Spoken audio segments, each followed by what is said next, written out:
My name is Maria Elena Castellanos, and I've been a park ranger in Everglades National Park for 15 years. I've wrestled 13-foot Burmese pythons, tracked panthers through sawgrass that cuts like razors, and pulled more tourists out of situations with alligators than I can count. But nothing in my training, not at the University of Florida, not at the Federal Law Enforcement Training Center, not from the Seminole elders who taught me the old ways, prepared me for what exists in Grid 7 Alpha. If you're watching this from anywhere in South Florida, you've probably driven past it on the Tamiami Trail. That stretch where your radio goes static, where your GPS insists you're somehow in the Gulf of Mexico, where the roadkill seems to decompose in reverse. The Park Service will tell you it's a restricted ecological preservation zone.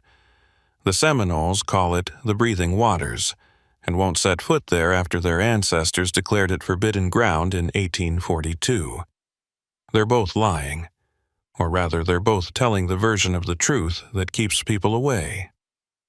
It was October 9th, 2024, 5:47 a.m. Hurricane season was winding down, but the air still held that heavy, electric quality that makes the Everglades feel like Earth's largest living organism having a fever dream. I was stationed at Flamingo, the southernmost ranger station in the park, when the call came in from Bobby Gutierrez, one of our contracted python hunters. "Maria, you need to get out here. Grid 7, something's wrong with the water." The connection was bad, crackling with interference that sounded almost like whispers in Spanish. Old Spanish, the kind my grandmother used in her prayers. "Bobby, you're breaking up. What's your exact location?" "I'm at..." Jesus Christ. The GPS says I'm in Cuba, but I can see the observation tower at Shark Valley. "Maria, the water's flowing upward." The line went dead, not disconnected, dead, with that particular silence that makes your teeth ache. I should have called it in, waited for backup. But Bobby had 3 kids and a pregnant wife. He was one of the good ones, a Florida cracker who'd grown up wrestling gators and had transitioned to python hunting when the state started paying by the foot. If he was in trouble in Grid 7 Alpha, every second counted. Grid 7 Alpha doesn't appear on any official trail map. It exists in the bureaucratic shadows, a 50-square-mile section between Shark Valley and Big Cypress that's been restricted since 1962. The official reason changes depending on who's asking. Archaeological site, endangered species breeding ground, unexploded ordnance from military training. The real reason is written in files that require clearance. I technically don't have, but gained access to after the incident with the tour group in 2019. I took my John boat, the one with the modified motor that runs quieter than a whisper, and headed into the maze of mangrove channels that lead to Grid 7 Alpha. The closer I got, the more wrong everything became. The water, which should have been flowing slowly toward the Gulf, was moving in impossible directions. Some currents going east, some west, some appearing to flow straight up before cascading back down like invisible waterfalls. The wildlife was wrong too. I saw a great blue heron flying backwards, its wings moving in reverse but somehow still generating lift. An alligator floated past with its tail where its head should be, alive and apparently unfazed by its rearranged anatomy. And the pythons, the invasive Burmese pythons we'd been fighting for 2 decades, were arranged in perfect spirals on every mangrove branch, their bodies forming geometric patterns that hurt to look at directly. Bobby's airboat was anchored near what we call Cathedral Grove, a cluster of ancient cypress trees that predate human memory. The boat was running, propellers still spinning, but moving so slowly it looked frozen. Bobby was nowhere to be seen. I tied off my boat and waded into the knee-deep water, my snake stick probing ahead for submerged logs or gators. That's when I noticed the water temperature. It varied by degrees from step to step. Some patches bath-warm, others cold enough to numb my legs, with no visible cause for the variation. "Bobby!" I called out. my voice echoing strangely, returning to me in languages I didn't speak. A response came, but not from Bobby. It was a child's voice speaking Mikaski, the language of the local native peoples. The breathing waters remember. The conquistador's gold was not gold. The fountain was not water. I turned toward the voice and saw a Seminole boy, maybe 10 years old, standing on the water's surface like it was solid ground. He wore traditional clothing from the 1800s, but his eyes were older than the cypress trees. "You shouldn't be here, Ranger Castellanos," he said, switching to perfect English. "The waters are breathing in. Soon they'll exhale, and when they do, time flows backward." "Where's Bobby? The python hunter?" The boy pointed deeper into the grove. He found the plane. The sailors who flew the Iron Birds in 1945, they never left. They're still trying to return to Fort Lauderdale, still thinking they have enough fuel, still young men who don't know the war is over. Flight 19. Every Floridian knows the story. 5 Navy Avenger torpedo bombers that disappeared during a training flight in December 1945, spawning 1,000 Bermuda Triangle theories. But they disappeared over the ocean, not the Everglades. That's impossible. Flight 19 went down at sea. The boy smiled sadly. The sea, the land, the sky, in the breathing waters, they're all the same. Past, present, future, all breathing in the same space. Your friend found them. Now he breathes with them. I pushed deeper into the grove, the water now varying in depth impossibly. Ankle deep one step, chest deep the next. Despite the flat bottom I could feel beneath my boots. Spanish moss hung from the cypress branches, but it was growing as I watched, aging decades in seconds, then returning to fresh green, cycling through its entire life cycle in moments. That's when I saw them. 5 TBM Avenger aircraft, parked in formation on a raised section of marsh that shouldn't exist. They looked factory new, paint bright blue and white, propellers clean of rust.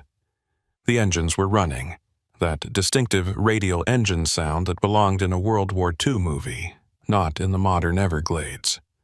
Bobby was standing next to the lead plane, but something was wrong with how he existed. He was flickering between versions of himself, sometimes his current 40-year-old self, sometimes a teenager, sometimes an old man, all superimposed on the same space. "Bobby!"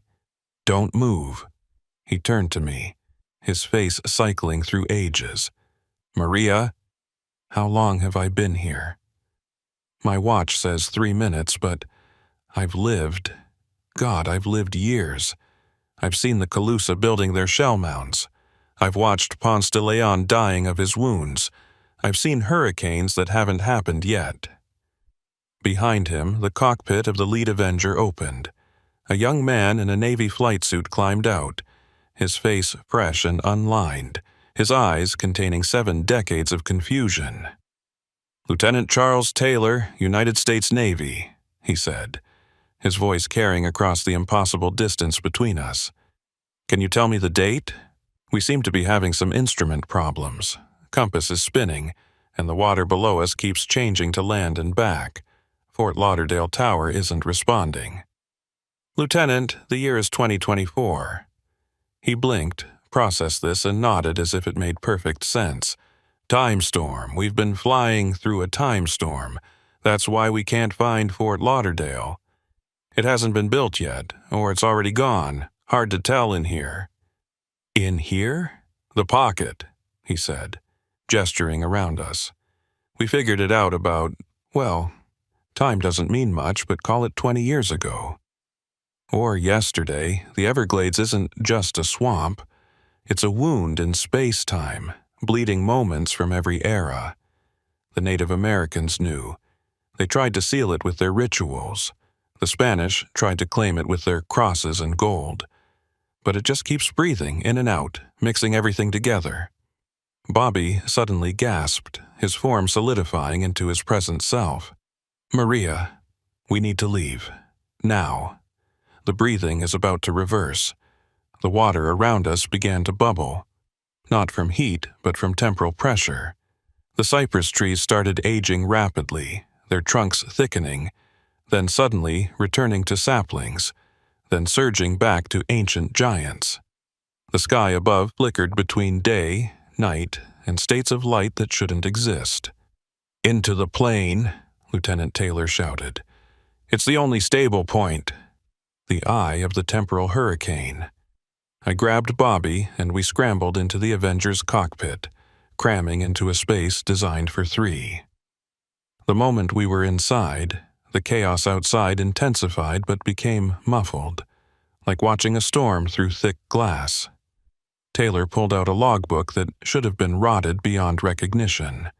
Instead, it looked new, its pages covered with entries that spanned decades, all in different handwriting, some in languages that hadn't been invented yet. "We've been keeping records," he explained. "Everyone who gets stuck in the breathing waters. Spanish conquistadors, Seminole warriors, drug runners from the 80s, that real estate developer who wanted to drain this section in 2007. They all find their way to Flight 19 eventually. We're like a lighthouse in the temporal storm." He showed me an entry from 1513.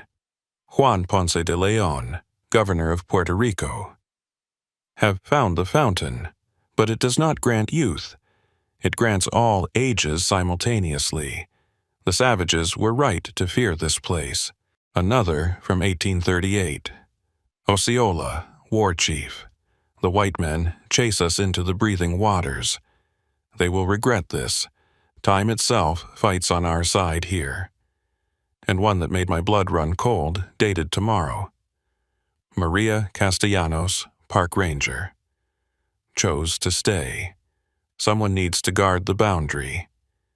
"That hasn't happened yet," I said. "Hasn't, will, is happening," Taylor replied. "In here, all times are now. Your future self made that entry to warn your past self, which is now, about a choice you'll make tomorrow." The temporal storm outside reached a crescendo. Through the Avenger's canopy, I could see impossible things. Spanish galleons sailing through the air, Calusa pyramids built from shells and light, hurricanes spinning backwards destroying themselves, the Everglades flooding and draining in seconds-long cycles that represented centuries. And in the center of it all, something vast and alien, neither animal nor plant nor machine, breathing in and out, its respiration causing time to flow and ebb like tides. "What is that thing?" Taylor shook his head. "We don't know. It's been here longer than the continent. Maybe it is the continent, or at least this part of it. The Calusa called it the Dreamer. They fed it sacrifices to keep it sleeping. When they disappeared, it started waking up." Bobby was writing in the logbook, his hand moving without his conscious control. "The pythons know. They came to contain it. Every invasive species is here for a reason. They're antibodies in a system we don't understand." The storm suddenly stopped. The water stilled. The cypress trees froze mid-transformation. Even our breathing seemed to pause. Then the boy appeared again, standing on the Avenger's wing. But now I could see him for what he really was. Not a child, but an echo.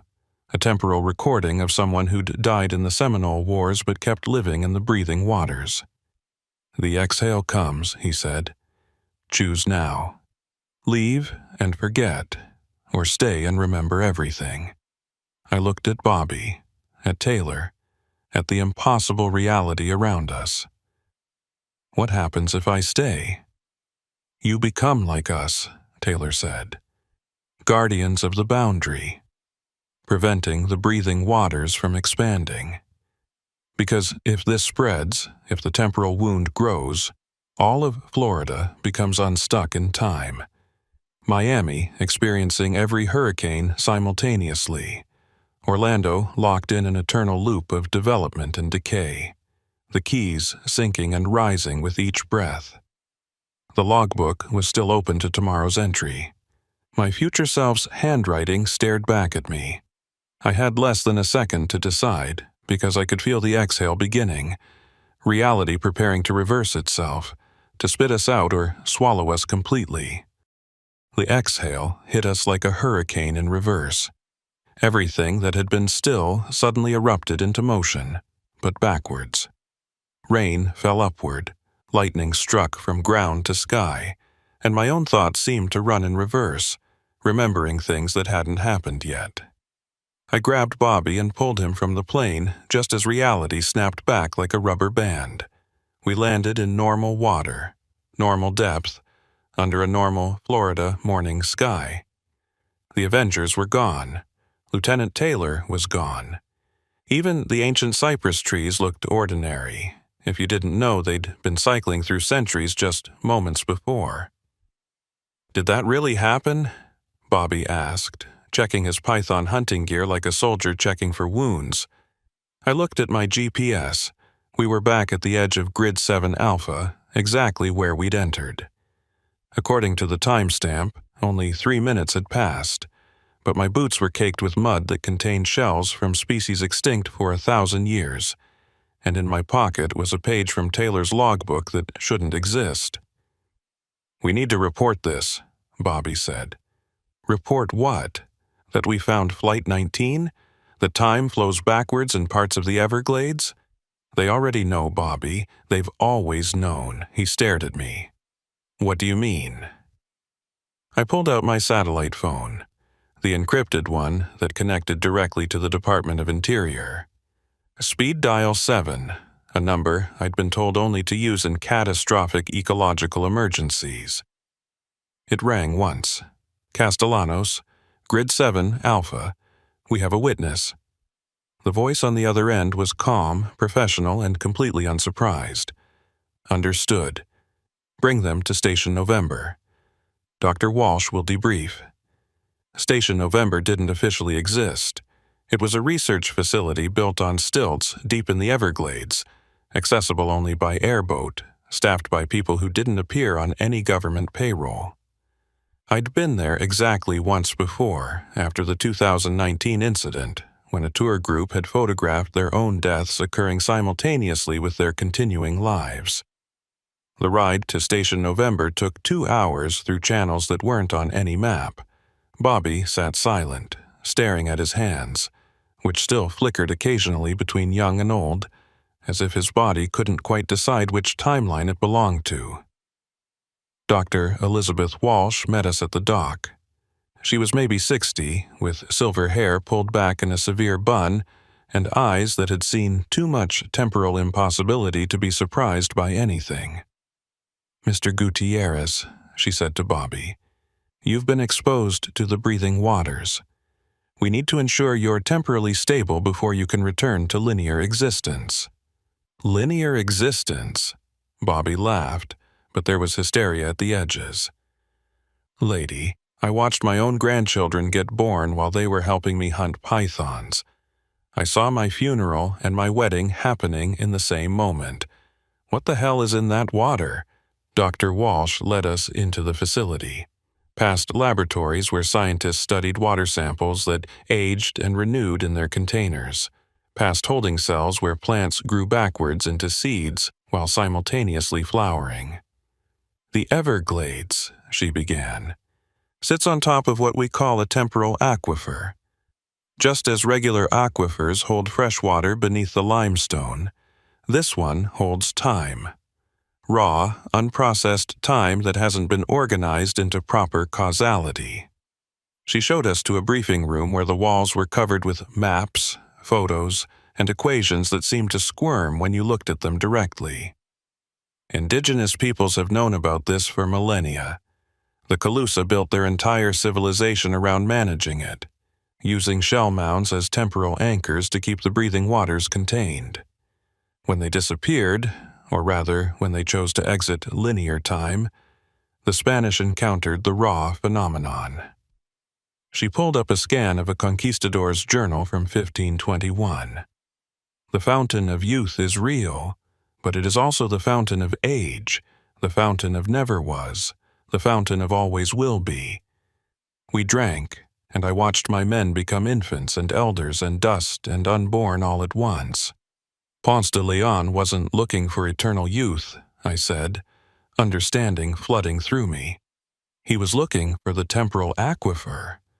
Precisely. But he didn't understand what he'd found. No one did, until 1945.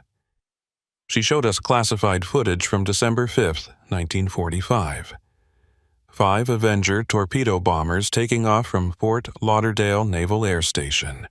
Then, impossibly, the same planes appearing on radar in the Everglades, in the Pacific, in the Arctic, all simultaneously. Flight 19 didn't disappear, Dr. Walsh explained. They found a massive temporal vent and were scattered across every possible moment. Lieutenant Taylor has been flying that same mission for 79 years, landing in every timeline where the Everglades exists. But I talked to him, I protested. He was coherent, not insane from decades of loops. Time doesn't drive you insane in Grid 7 Alpha, Walsh said. It makes you sane in ways humans aren't supposed to be. You see, all possibilities, all outcomes, all versions of yourself. Taylor has become something like a temporal lighthouse keeper, helping others navigate the breathing waters. Bobby suddenly stood up. The pythons. You said every invasive species is there for a reason. Dr. Walsh nodded gravely. Hurricane Andrew, 1992. Category 5. But it wasn't just wind and rain that hit Florida. The storm surge pushed massive amounts of temporal water up from the aquifer. The entire southern tip of the state experienced a temporal tsunami. Most people forgot. Human minds aren't equipped to remember non-linear events, but the damage was done. Reality became more flexible. She pulled up photos of Burmese pythons, tegus, lionfish, all the invasive species that had mysteriously appeared and thrived in Florida over the past 3 decades. They're not from other countries, I said, the realization hitting me. They're from other timelines. The pythons are from a timeline where reptiles remain dominant. The tegus from one where South America never separated from Africa. Each species is perfectly adapted to consume temporal anomalies, to process paradoxes through their metabolism, their Earth's immune response to the breathing waters spreading. So, we've been killing the things that are protecting us, Bobby asked, horrified. No, you've been maintaining the balance. Too many, and they change our ecosystem beyond recognition. Too few, and the temporal anomalies spread unchecked. It's a delicate balance we've been maintaining without most people knowing. She turned to me. Ranger Castellanos, you've been inside Grid 7 Alpha twice now and remained stable. That's extremely rare. We'd like to offer you a position with Project Pangea. Project Pangea? She pulled up a world map, but not a normal one. This showed temporal hotspots across the globe. The Bermuda Triangle, the Dragon's Triangle near Japan, the Bridgewater Triangle in Massachusetts, dozens of others. The breathing waters aren't unique to the Everglades. They're symptoms of something much larger. The Earth itself is aging, and as it does, the temporal aquifers are becoming active. We're seeing time storms in the Sahara, causality loops in Siberia, and reports of extinct megafauna in the Amazon. Project Pangea monitors and manages these sites. And if we don't? Dr. Walsh showed us a simulation. Florida, flickering between states, sometimes underwater, sometimes a desert, sometimes covered in ice, all simultaneously. Cities existing and not existing. Millions of people phasing in and out of reality. The Calusa had a prophecy, she said. When the breathing waters wake fully, the dreamer beneath will rise. They described it as an entity so vast that it experiences all of Earth's history as a single moment. If it wakes completely, linear time ends. Everything that ever was or will be happens at once. Bobby laughed, but it was brittle. So, we're what? Guards keeping Cthulhu asleep? More like negotiators, Walsh corrected. The indigenous peoples didn't fight the breathing waters. They learned to work with them. The Seminoles still perform rituals that we've proven actually stabilize temporal fields. Their medicine men aren't practicing religion. They're conducting advanced temporal engineering using techniques we're only beginning to understand. An alarm suddenly blared through the facility. Red lights bathed everything in hellish illumination. "Temporal surge in Grid 7 Alpha," a technician announced over the intercom. "Magnitude 7.3. We have a major breach." Dr. Walsh's face went pale. "That's impossible. We haven't had a surge that large since Andrew." She pulled up real-time satellite imagery of the Everglades. Where Grid 7 Alpha should be, there was something else. A massive spiral of water and land and time, rotating like a hurricane, but in dimensions that hurt to perceive. "Something's coming through," the technician reported. "Something big." Through the satellite feed, we watched as forms began emerging from the spiral. Spanish galleons sailing on dry land, Calusa warriors in canoes paddling through the air, modern airboats phasing in and out of existence. And in the center of it all, something rising from beneath the swamp. Not quite animal, not quite plant, not quite machine. "The dreamer," Dr. Walsh whispered. "After all these years of small stirrings, it's actually waking up." "Why now?" I demanded. She pulled up data streams, temperature readings, atmospheric pressure, electromagnetic fields. All of them were going haywire. "Climate change," she said simply. "The rising temperatures aren't just melting ice caps. They're melting the boundaries between timelines. The breathing waters are expanding because the planet itself is exhaling more strongly." Bobby grabbed my arm. "Maria, you said your grandmother practiced Santeria. You said she knew things." I thought of my abuela's warnings, her insistence that I wear her azabache bracelet, her strange songs about water that remembered and land that forgot. She used to say the Orishas came from the breathing waters, that they weren't gods but memories of when time moved differently. Dr. Walsh's eyes lit up. "Your grandmother knew." The Afro-Caribbean traditions, brought by enslaved peoples, they contain temporal management techniques. Santeria, Vodou, Obeah, they're all different approaches to negotiating with non-linear time. The alarm grew louder. On the screen, the dreamer continued to rise. It looked like a mountain made of moments, a creature constructed from every second that had ever passed through the Everglades.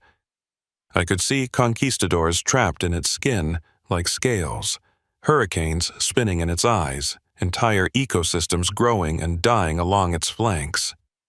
"We need to get to Grid 7 Alpha," I said. "If the Seminole and my grandmother's people both knew how to manage this, maybe together we can—" "Can what?" Bobby interrupted. "Sing it a lullaby.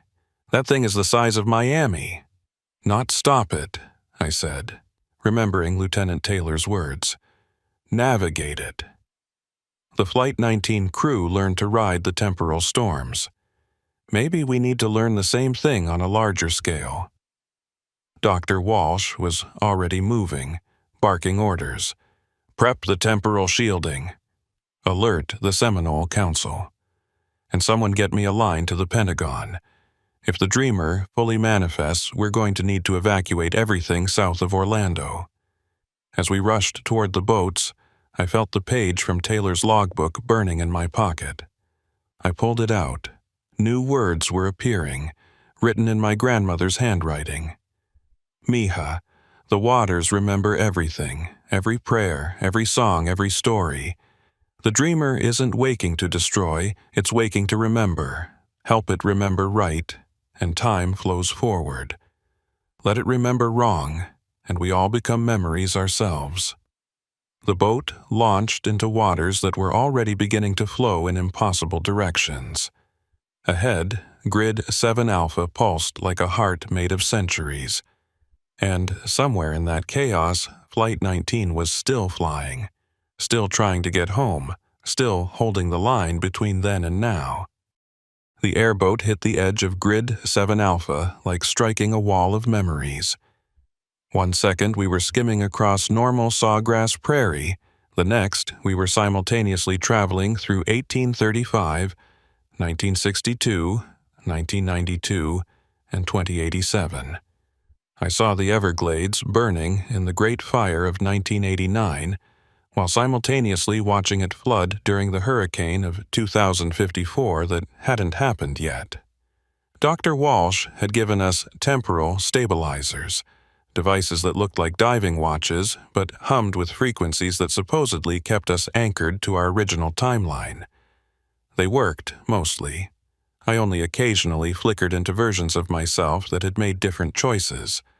A Maria who became a marine biologist, one who died in Hurricane Andrew, one who was never born because her grandparents never left Cuba. Bobby was handling it worse, his python hunter pragmatism shattered by the impossibility around us. "There!" he shouted, pointing at something that shouldn't exist. "That's my dad's boat."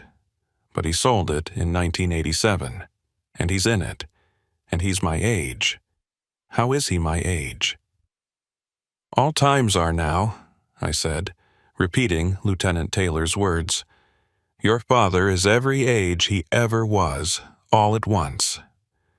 The dreamer loomed ahead of us, a mountain of living time. As we approached, I could see it more clearly. It wasn't a creature in any conventional sense. It was composed of every moment the Everglades had ever experienced, crystallized into something that looked biological, but existed in more dimensions than 3. Spanish conquistadors marched across its surface, still searching for gold, unaware they'd become part of something larger. Seminole warriors paddled through its veins in canoes that moved through arteries of liquid time. Hurricane Andrew raged in its chest, a permanent storm that happened once and forever. At its base, impossibly, sat a modern military installation that flickered between existing and not existing. Quonset huts from the 1940s overlapped with contemporary communications arrays and structures that looked like they'd been designed centuries in the future. Temporal command, Dr. Walsh explained through our earpieces. Established in 1947, 1963, 1985, 2001, and 2019 simultaneously. It exists in multiple times to coordinate responses across all possible timelines. We docked at a pier that aged and renewed with each wave. Military personnel in uniforms from different eras stood at attention, all somehow the same people at different points in their careers. A general, who was simultaneously a young lieutenant, and a retired civilian briefed us without any apparent paradox. "The dreamer has been dormant for 65 million years, he said, his voice carrying the weight of multiple lifetimes of service. Last time it woke, the dinosaurs ended, or began, depending on your temporal perspective. You're saying this thing caused the extinction? No. It is the extinction, and the recovery, and everything in between. The dreamer is Earth's temporal maintenance system. When it sleeps, time moves linearly. When it wakes, it reorganizes causality, usually in response to massive environmental changes." "Like climate change," I said. "Exactly. The planet is heating up, ice caps melting, seas rising. The dreamer senses existential threat and wakes to reshuffle the timeline, looking for a path where Earth survives." Bobby laughed bitterly. "So, it's trying to save us by scrambling time like eggs." "It doesn't understand individual consciousness," the general explained. "To the dreamer, Humanity is just a brief pattern in the larger flow of time. It doesn't distinguish between saving us and erasing us if the result is planetary survival. A new voice joined the conversation, young, old, eternal, which is why you need us. Lieutenant Charles Taylor walked into the command center, but he wasn't alone. The entire crew of Flight 19 was with him, along with dozens of others, people I recognized from missing person reports spanning centuries. We've been preparing for this, Taylor continued. Everyone who gets caught in the breathing waters becomes part of a buffer between linear time and the dreamer's consciousness.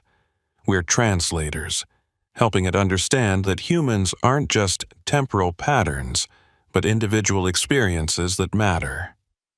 Behind him stood a Calusa chief in full regalia, a Spanish conquistador, a Seminole medicine woman, drug runners from the 1980s, real estate developers from the 2000s, and even what looked like a future version of myself wearing a uniform I didn't recognize. The Seminole were right, the medicine woman said. The breathing waters remember everything. But memory without understanding is just noise. We need to teach the dreamer to remember with purpose. Dr. Walsh pulled up a holographic display showing the dreamer's neural patterns, if you could call them that. They looked like hurricanes made of fractals, storms of consciousness that existed in 12 dimensions. We've been trying to communicate with it using mathematics, physics, linear logic, but that's like trying to explain color to something that sees in gravitational waves. We need a different approach. That's when I remembered my grandmother's songs, the ones she'd taught me as a child, that she'd learned from her grandmother in Cuba, who'd learned them from someone who'd learned them from someone who'd crossed the Atlantic in chains. The Orishas, I said. My grandmother said they were memories of when time moved differently. What if they're not gods but translation protocols? Ways for human consciousness to interface with non-linear time. The Seminole medicine woman's eyes lit up. Yes, our songs, your ceremonies, the Calusa's shell mounds, they're all different operating systems for the same cosmic computer. We need to sync them, Taylor said. Create a harmony that the dreamer can understand. Show it that preserving human consciousness isn't opposed to planetary survival, but essential to it. Suddenly, the entire installation shook. Through the windows we could see the dreamer's form shifting, growing more agitated. The spiral of temporal chaos at its crown was expanding, pulling in more of the Everglades, more of time itself. It's accelerating, Dr. Walsh reported. At this rate, the temporal distortion will reach Miami in 6 hours, Orlando in 12. Within 48 hours, the entire Southeast will be unstuck in time. Then we don't have time to plan, I said. We need to act now. I pulled out my grandmother's azabache bracelet, the one she'd insisted I wear. In the temporal flux of Grid 7 Alpha, it was glowing, pulsing with a rhythm that matched the dreamer's breathing. This was never just protection, I realized. It was a key, a way to sync with the breathing waters. Bobby pulled out something unexpected, a harmonica his father had given him, that his grandfather had brought from the Georgia mountains. Family heirloom, he said sheepishly. Supposedly played by my Cherokee great-great-grandmother. Always felt different here in the Everglades. The conquistador produced a rosary that hummed with centuries of prayer. The Calusa chief had shells that rang like bells across time. Even the drug runners had something, a Santeria necklace, a Haitian vodou veve, objects that bridged the mundane and the temporal. Everyone who's been touched by the breathing waters carries something, Taylor observed. Some anchor that lets them navigate between linear and non-linear time. The future version of myself stepped forward. I could see her clearly now, scarred, weathered, but with eyes that held compassion for every timeline. "You need to go into the dreamer," she said to me. "Not physically, temporally. Let it experience human consciousness from the inside.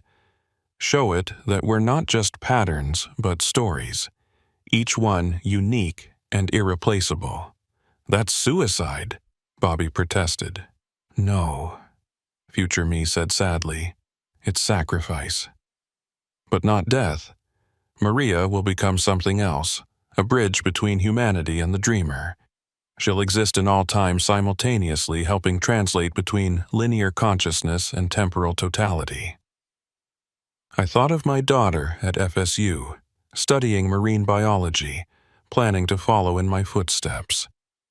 I thought of all the tourists I'd saved from alligators, all the pythons I'd removed, all the nights I'd spent protecting this impossible swamp.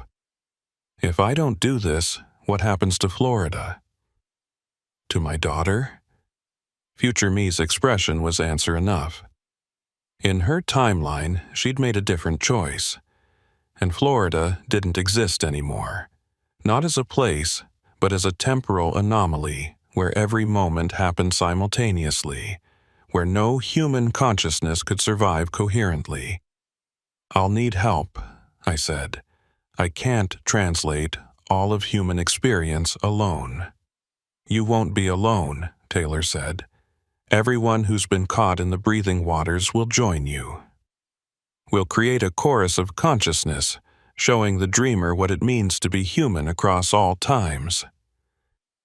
The dreamer shuddered, and through the windows, we could see it changing. The conquistadors on its surface were looking around in confusion, as if waking from a dream. The hurricanes in its body were slowing, becoming more like breathing than destruction. It was responding to our gathering, sensing the possibility of communication. Dr. Walsh began coordinating the technical side, setting up resonance amplifiers, temporal stabilizers, and equipment I didn't understand. The military personnel cleared a space in the center of the command post. The various temporal refugees formed a circle, each holding their anchor objects. "The moment you enter the dreamer's consciousness," future me warned, "you'll experience everything, every moment of the Everglades existence, every possible timeline, every choice never made. You'll need to maintain your core self while experiencing infinite selves." "How?" She smiled, and it was my grandmother's smile. "Remember the song, the one about the water that remembers. It's not just a song, it's an algorithm for maintaining identity in non-linear time." I stood in the center of the circle, Bobby on one side, Taylor on the other. The Seminole medicine woman began chanting. The conquistador prayed in Latin. The Calusa chief sang in a language that predated human memory. And I sang my grandmother's song, the one about orishas and ocean crossings and water that never forgets. Our voices shouldn't have harmonized. Different languages, different times, different cultures. But in the breathing waters, harmony isn't about sound. It's about intention, meaning, the deep rhythm of consciousness itself. The dreamer heard us, and for the first time in 65 million years it began to truly listen.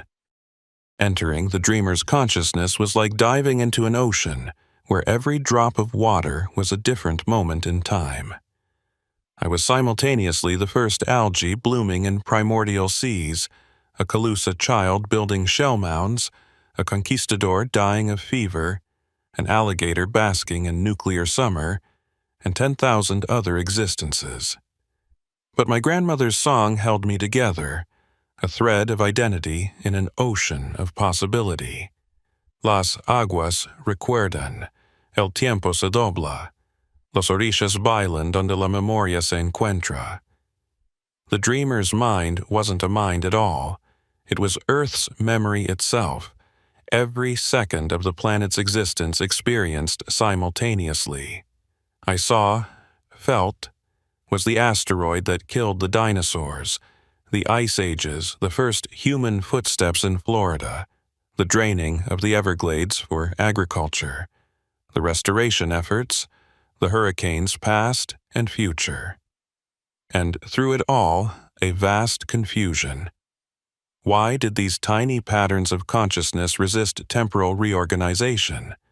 Why did humans insist on linear existence when all times were equally real? I tried to show it, not explain. The dreamer didn't understand language, but demonstrate through experience. I let it feel my first day as a park ranger, the pride and nervousness, my daughter's birth, unique and irreplaceable, my grandmother's death, a specific loss that couldn't be undone by making all time simultaneous. Around me, the others were doing the same. Taylor showed it the terror and duty of his final flight, how those specific 5 hours in 1945 shaped everything he became across all timelines. The Seminole medicine woman shared the Trail of Tears, not as historical event but as individual traumas that demanded witnessing. The conquistador offered his greed, transforming into understanding, a personal redemption that required linear time to have meaning. The dreamer shuddered, not physically but conceptually. For the first time, it began to perceive that consciousness wasn't just a pattern, but a perspective, that each human viewpoint was unique and couldn't be averaged into temporal static. But understanding brought pain. The dreamer felt every extinction it had caused, every consciousness it had scrambled in its attempts to reorganize time. 65 million years of collateral damage crashed into its awareness at once. Its anguish manifested physically. The mountain of living time began to collapse, not destructively, but like something learning to cry. Temporal storms erupted from its form, decades of rain falling in seconds, centuries of drought happening instantly, hurricanes being born and dying in the same moment. It's grieving, I realized, speaking to the others through our connection. It never knew it was causing suffering. Through our bond, I felt future me guiding my actions. She'd been through this before, in a timeline where she'd failed, where the dreamer's grief had turned to rage and erased the entire Southeast from existence. Show it redemption, she urged. Show it that understanding pain can lead to preventing it. I shared my work as a ranger, not the grand moments but the small ones. Relocating an alligator that had wandered too close to humans instead of killing it. Teaching a child why we don't feed wildlife. Removing pythons not with hatred but with respect for their role in the ecosystem. Each small act of balance, of managing the intersection between human and natural worlds. The others joined in. Bobby shared his evolution from hunter to conservationist, how understanding the python's purpose had changed his approach. Dr. Walsh offered her decades of research, showing how knowledge could bridge the gap between fear and coexistence. Even the drug runners shared their stories, people who'd made wrong choices finding redemption in protecting what they'd once exploited. The dreamer began to calm, its form solidifying into something more stable. Not fully physical, not fully temporal, but something in between, a living interface between linear and nonlinear time. And then it spoke, not in words, but in pure meaning transmitted directly into our consciousness. I understand now. Individual moments matter because they cannot be repeated. Linear time gives meaning to choice. Without sequence, there is no growth, no learning, no love that develops over time. Yes, I replied through our connection, but we also need to remember that all times connect. Past informs present, shapes future. That's why you woke up. Earth's future needs adjustment to survive. The warming, the waters rising, the mass extinction beginning. We can work together, I offered. You don't need to scramble time to fix things. Help us see the connections between past and future. Show us the consequences of our choices. be our memory and our prophet. But let us remain ourselves. The dreamer considered this. Through our connection, I could feel it exploring possibilities. Timelines where humanity and temporal consciousness cooperated, where the breathing waters became teachers instead of traps. Acceptable, but requires permanent interface. Someone must bridge between linear and non-linear, translate between human consciousness and temporal totality. I knew what it meant. Future me had warned me. This was the moment of choice she'd faced and failed. "I'll do it," I said.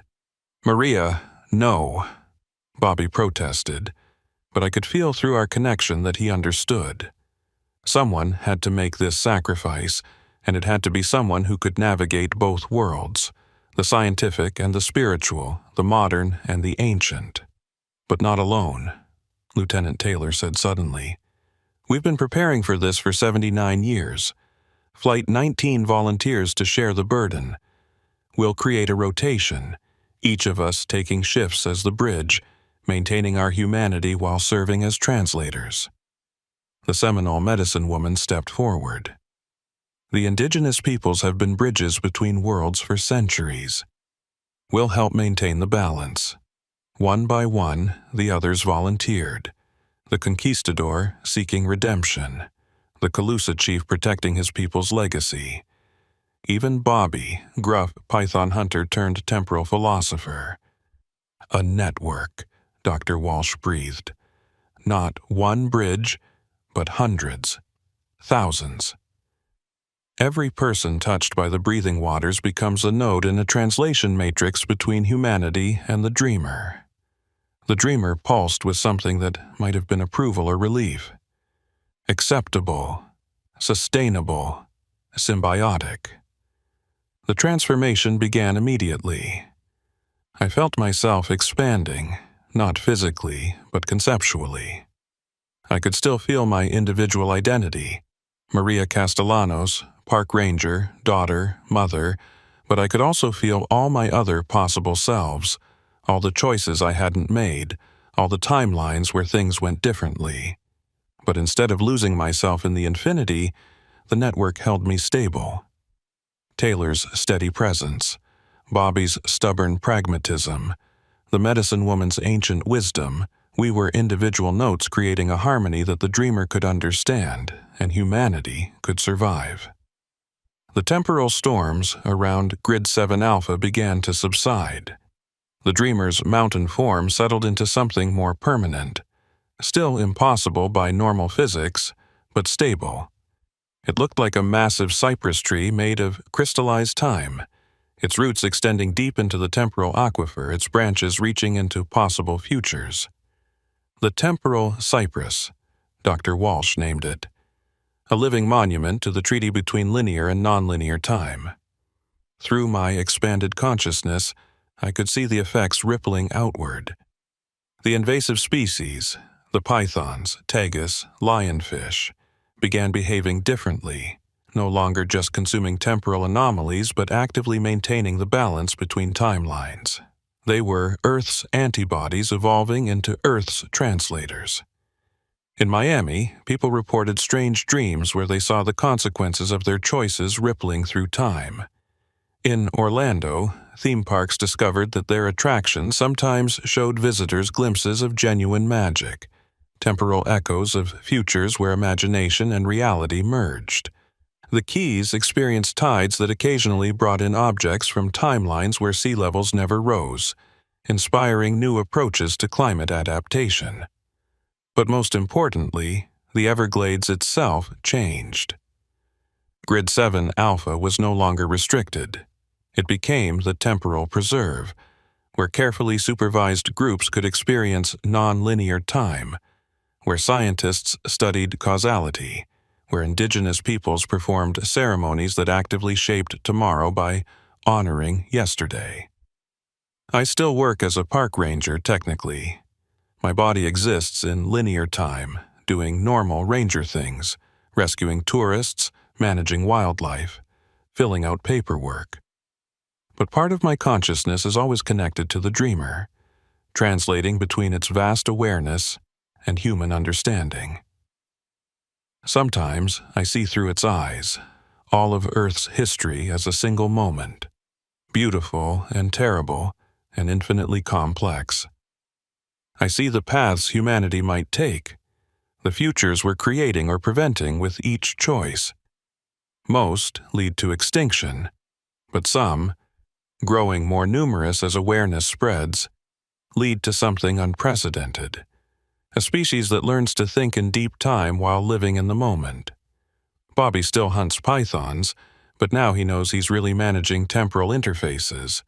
He's gotten good at it, able to sense when a snake is from our timeline or another. He keeps the balance, making sure no single timeline dominates. Dr. Walsh runs the research station, which has become public, though most people think it's just studying climate change impacts on the Everglades. They're not wrong, but they don't realize she's studying climate change across all possible timelines, looking for the choices that lead to survival. Lieutenant Taylor and Flight 19 still fly their eternal patrol, but now with purpose. They map the temporal currents, identify dangerous convergences, and guide lost souls through the breathing waters. They've saved hundreds of people from temporal displacement, teaching them to navigate between times without losing themselves. The Seminole and Miccosukee tribes have revealed their true role as temporal engineers, their ceremonies no longer hidden but celebrated as essential maintenance for reality itself. Other indigenous groups worldwide are coming forward, admitting they too have been managing temporal rifts for millennia. And my grandmother's songs have become part of standard training for anyone working in temporal zones. The orishas she sang about were real, not gods, but interface protocols, ways for human consciousness to safely interact with forces beyond linear comprehension. But perhaps the most important change is in how we see the Everglades itself. It's no longer just a swamp to be preserved or exploited. It's Earth's memory, breathing in and out, keeping time flowing while remembering everything that ever was or might be.